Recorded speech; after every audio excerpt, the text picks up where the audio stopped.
ക്രിസ്തുവിന്റെ നാമത്തിൽ എല്ലാവർക്കും വന്ദനം.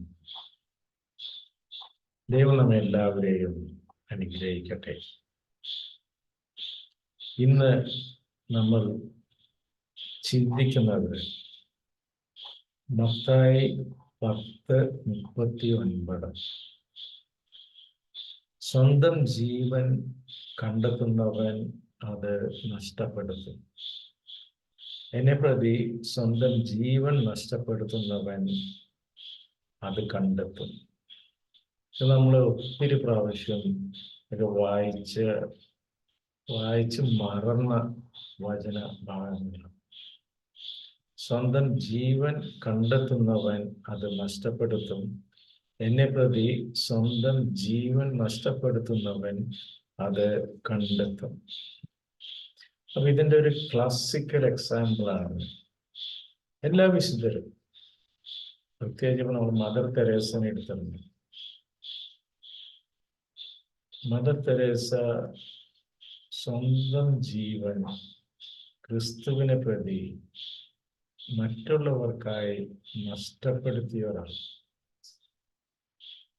ആ മദർ തെരേസ മരിക്കുന്ന സമയത്ത് ലോക നേതാക്കൾ എല്ലാവരും ഇന്ത്യയിൽ വന്നു. അതിനുശേഷം വിശുദ്ധയായി മരണത്തിന് ശേഷവും ജീവിക്കും. ആക്ച്വലി ക്രിസ്തുവിന് വേണ്ടി സ്വന്തം ജീവൻ നഷ്ടപ്പെടുത്തിയതാണ് മദർ തെരേസ. ഫ്രാൻസിസ് അസീസിനെ നോക്കിയാലും ഇത് തന്നെ നമ്മൾ കാണും. ക്രിസ്തു എന്താണ് ചെയ്തത്? പാപികൾക്ക് വേണ്ടി സ്വന്തം ജീവൻ കുരിശിലേറ്റി മരിച്ചു. ഇതൊക്കെ വോളണ്ടിയർ ആയിട്ട് സ്വന്തം ജീവൻ ക്രിസ്തുവിനെ പ്രതി മാനവ സേവയിൽ തോന്നിക്കുന്നവരെ കുറിച്ചുള്ള കാര്യങ്ങളാണ്. നമ്മളും ക്രിസ്തു അനുയായികളല്ലേ? അതോ വെറും പൈങ്കിളി ക്രിസ്തു അനുയായികളാണ്? കുറെ നേരം കണ്ണൊക്കെ അടച്ചിരുന്ന് കഴിയുമ്പോഴേക്കും ഒരു അനുഭൂതി. ക്രിസ്തു അനുയായികളാണോ ക്രിസ്തു അനുഭൂതികൾ ആസ്വദിക്കുന്നവരാണോ നമ്മൾ? അത് രണ്ടും.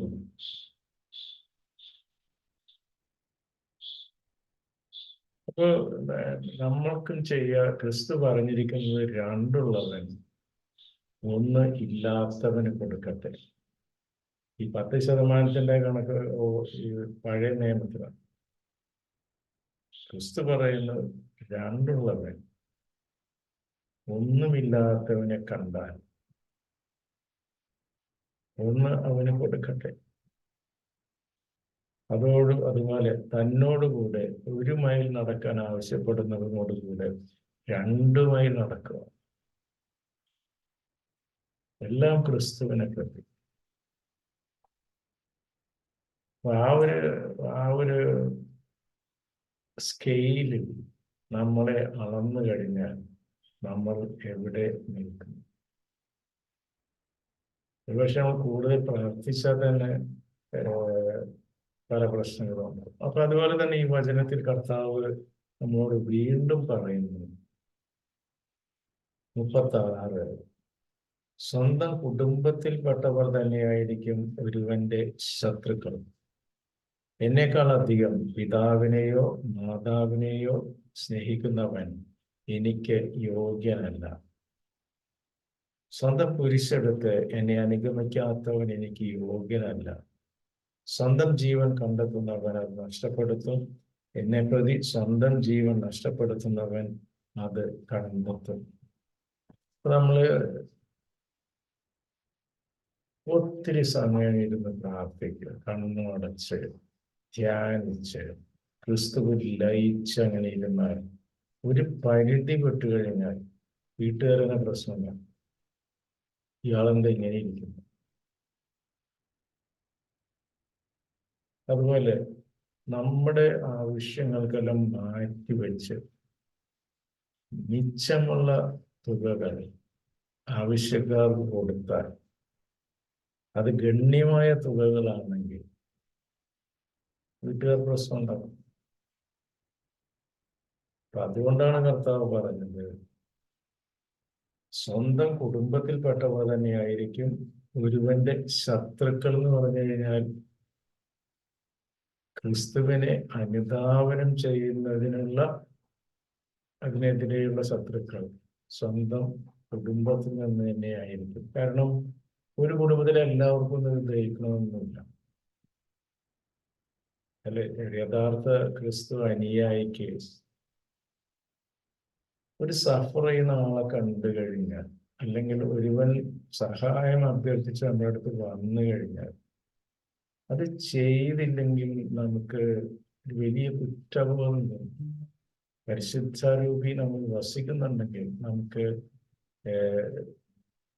സർപ്ലസ് പൈസ കയ്യിൽ വെച്ചിട്ട് ഒരു ഭയങ്കരമായ ഒരു അത്യാവശ്യമുള്ളവരെ കണ്ട് അന്നം ചോദിക്കുകയാണെങ്കിൽ കൊടുത്തില്ലെങ്കിൽ നമ്മുടെ ഉള്ളിൽ ഒരു വിങ്ങലോ തേങ്ങലോ ഒക്കെ ഉണ്ടാകും. അതിൻ്റെ അർത്ഥം നമ്മൾ യഥാ ക്രിസ്തു പാതയിലാണ്, നമ്മൾ പരിശുദ്ധാരൂപി വസിക്കുന്നത്. പിന്നെ ഇങ്ങനെ ധാരാളമായിട്ട് നമ്മളെടുത്ത് കൊടുത്തു കഴിഞ്ഞു വീട്ടിലെ മറ്റുള്ളവർക്ക് അത് മനസ്സിലാകണമെന്നോ ദഹിക്കണമെന്നോ ഇല്ല. അപ്പൊ അവർ പരാതിപ്പെടും. അതിനെയും അവർക്കും ചെയ്യുന്നത്. അതുകൊണ്ടാണ് എന്നെ അനുഗമിക്കുന്നവൻ പിതാവിനെയും മാതാവിനെയും മക്കളെയും ഭാര്യയെക്കാളും ഒക്കെ ഉപരി എന്നെ സ്നേഹിക്കുന്നവന് മാത്രമേ യഥാർത്ഥത്തിൽ എൻ്റെ ശിഷ്യനാകാൻ സാധിക്കുകയുള്ളൂ എന്ന് കർത്താവ് പറഞ്ഞിട്ടുണ്ട്. അല്പം സമ്പത്തൊക്കെ ഉണ്ടെങ്കിൽ, അല്പം സമ്പത്തൊക്കെ ഉള്ള ഒരു കുടുംബനാഥനൊക്കെ ഇത് വലിയൊരു ചലഞ്ചായിട്ട് വരും. അപ്പൊ അതുകൊണ്ടൊക്കെ തന്നെ ആയിരിക്കണം കർത്താവ് പറഞ്ഞത്, ധനവാൻ സ്വർഗരാജ്യത്തിൽ പ്രവേശിക്കുന്നത് ഒട്ടകം സൂചിക്കുഴയിലൂടെ കടക്കുന്നതിനേക്കാൾ ബുദ്ധിമുട്ടുള്ള കാര്യമായിരിക്കും എന്ന് കർത്താവ് തന്നെ പറഞ്ഞിട്ടുണ്ട്. അപ്പൊ ഇതൊക്കെ മനസ്സിൽ വെച്ചുകൊണ്ട് തന്നെ ആയിരിക്കണം കർത്താവ് നമ്മളോട് ഇതൊക്കെ പറഞ്ഞത്. അപ്പോൾ നമ്മൾക്ക് തടസ്സങ്ങൾ ഉണ്ടാകുന്നുണ്ടെങ്കിൽ ക്രിസ്തുവിനെ പ്രതി, ക്രിസ്തുവിനെ അനുഗമിക്കുന്നതിനെ പ്രതി നമ്മൾക്ക് തടസ്സങ്ങൾ ഉണ്ടാകുന്നുണ്ടെങ്കിൽ, അല്ലെങ്കിൽ ശത്രുക്കൾ ഉണ്ടാകുന്നുണ്ടെങ്കിൽ, വിമർശനം നേരിടേണ്ടി വരുന്നുണ്ടെങ്കിൽ സന്തോഷിക്കുകയും, കാരണം നമ്മൾ ക്രിസ്തു പാതയിലാണ്. അതേസമയം നമ്മൾ വെറുതെ ഈ ആചാരങ്ങളുടെയും അനുഷ്ഠാനങ്ങളുടെയും പുറകെ പോയി സ്വന്തം ജീവിതം മറ്റുള്ളവർക്ക് വേണ്ടി സേവ ചെയ്തുകൊണ്ട് ക്രിസ്തുവിനെ പ്രതി നഷ്ടപ്പെടുത്താൻ, നഷ്ടം സഹിക്കാൻ തയ്യാറാകാതെ വെറുതെ ഈ ഒരു പ്ലസന്റ് ആയിട്ടുള്ള ഒരു ട്രിപ്പിന് വേണ്ടി നാട്ടുകാരുടെ മുമ്പിൽ സൽപ്പേരുണ്ടാക്കാൻ വേണ്ടിയിട്ട് നടക്കുകയാണെങ്കിൽ നമ്മൾ തെറ്റായ പാതയിൽ. ഇത് മനസ്സിലാക്കിയാൽ സ്വന്തം ജീവൻ കണ്ടെത്തുന്നവൻ അത് നഷ്ടപ്പെടുത്തും. എന്നെ പ്രതി സ്വന്തം ജീവൻ നഷ്ടപ്പെടുത്തുന്നവൻ അത് കണ്ടെത്തും. യേശുവെ നന്ദി, യേശുവെ സ്തുതി, യേശുവെ സ്തോത്രം. Hallelujah, hallelujah, hallelujah. കർത്താവേ, അങ്ങയുടെ കൃപയാൽ ഞങ്ങളെ നിറയ്ക്കണം. അങ്ങേക്ക് വേണ്ടി ത്യാഗങ്ങൾ സഹിക്കുവാൻ, അത് സന്തോഷത്തോടെ സഹിക്കുവാനുമുള്ള കൃപ ഞങ്ങൾക്ക്